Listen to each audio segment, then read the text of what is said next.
Je m'appelle Marie-Ève Parent. Je vais vous parler aujourd'hui du Parc du Monument irlandais à Montréal.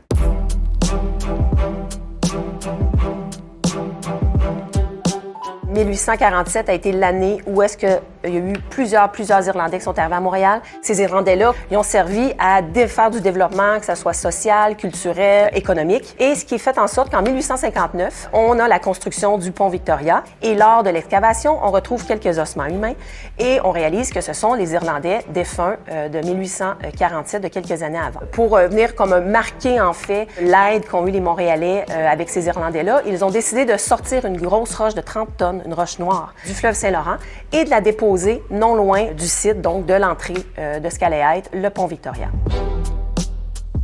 La roche dont je vous parle est située ici. Et puis là, on a la rue Bridge actuelle. Comme on voit, ça se trouve dans un environnement assez hostile.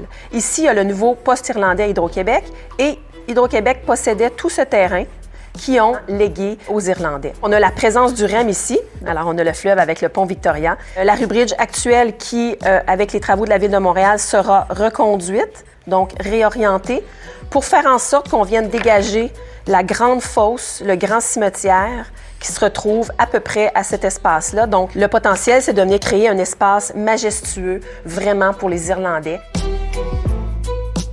La présence des fameuses baraques de fortune est venue créer sur notre site une trame, donc sur laquelle on est venu se greffer pour venir donner un sens à notre projet. On parle de rassemblement, donc évidemment on parle de gradins. Donc on vient diriger ici un grand espace avec grand gradin et on vient orienter ce gradin-là vers l'Irlande.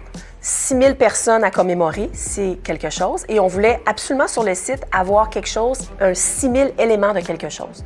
On en est venu à créer un grand mur hommage qui se retrouve à peu près ici sur le site et qui est un grand mur de cortène de plus ou moins 6 mètres de hauteur dans lequel on est venu percer des croix celtiques qui permet à la lumière, le soir, de faire un rétroéclairage qui peut devenir quelque chose de très, très intéressant. Cette grande plaque-là, hommage, vient se greffer à un geste qu'on appelle le geste du bateau. On veut parler du voyage, avec la poupe ici qui vient servir de belvédère, donc une vue 360 ensuite sur le site. La croix celtique, par définition, c'est l'union entre le ciel et la terre. Donc, quoi faire de mieux qu'un miroir d'eau pour venir refléter le ciel? On vient ensuite déployer le bras qui est perpendiculaire à la croix celtique, qui, lui, vient nous amener vers le nord du projet, qui vient, lui, quant à lui, parler de tous ces Irlandais qui sont venus développer Montréal. Ensuite, croix celtique est caractérisée par un cercle qui vient se déployer autour de la rencontre entre les deux bras. Ce cercle-là, pour nous, on l'a vu vraiment comme le cercle qui va parler de l'entraide. Tout ce qui va être déployé à l'intérieur va venir parler de ces religieuses, de ces citoyens, de ces soldats qui sont vraiment venus aider les Irlandais. Et de l'extérieur va aussi parler du voyage. Donc, on peut imaginer des grands imprimés de voiliers qu'on va retrouver sur ces grands murs de béton-là. On a un espace ici où on va venir créer une crypte. Donc, on va ériger des statues, on va ériger des plaques en acier sous la forme d'humains, des silhouettes, pour venir commémorer ces 14 humains-là qu'on a retrouvés lors de la construction du REM.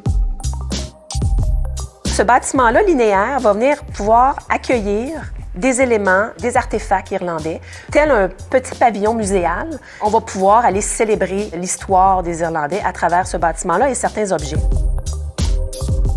Ça va être un parc dont les Montréalais vont être très, très fiers. Un projet ambitieux, un projet de grande envergure. On a l'opportunité de travailler une entrée de ville hyper intéressante, riche en histoire. C'est extraordinaire.